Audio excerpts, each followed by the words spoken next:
以下战争到达要2冬，也为着要甲哈马斯灭掉甲47个人一架遗体救倒转来。以色列是对加沙发动大规模的封锁甲空袭，也这是引起人道危机。美国总统川普提出和平方案，目前以色列是有同意，就等哈马斯来点头。 以哈战争要满2年，美国总统川普这时阵推出目标是结束以哈战争的10点计划。预告川普甲到美国参加联合国大会，以色列总理纳坦雅胡开联合记者会，伊表示以色列应同意这项提案，即马就等哈马斯伫72点钟来表态。But if accepted by Hamas, this proposal calls for the release of all remaining hostages immediately, but in no case more than 72 hours.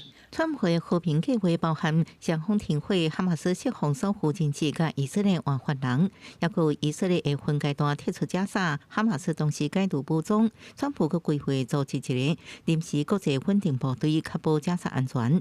另外，还有国际监督机构和平委员会委任成员之一是英国前首相布莱尔。The leaders of the Arab world and Israel and everybody involved asked me to do this, so it would be headed by a gentleman known as President Donald J. Trump of the United States.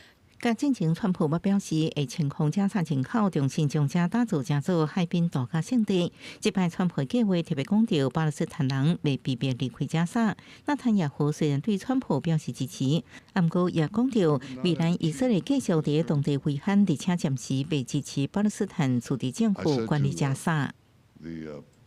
But if Hamas rejects your plan, Mr. President, or if they supposedly accept it and then basically do everything to counter it, then Israel will finish the job by itself.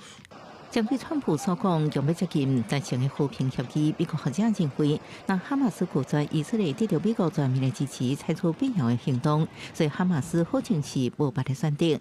中东媒体半岛电视台是对10点计划细节甲执行提出5大基本，包含3人来治理加沙安怎治理，巴勒斯坦自治政府的角色佫是啥物，以色列撤军的时间，也佫临时国际稳定部队要安怎安排。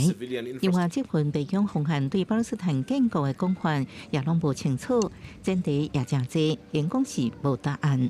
公司新闻，洪如梅报道。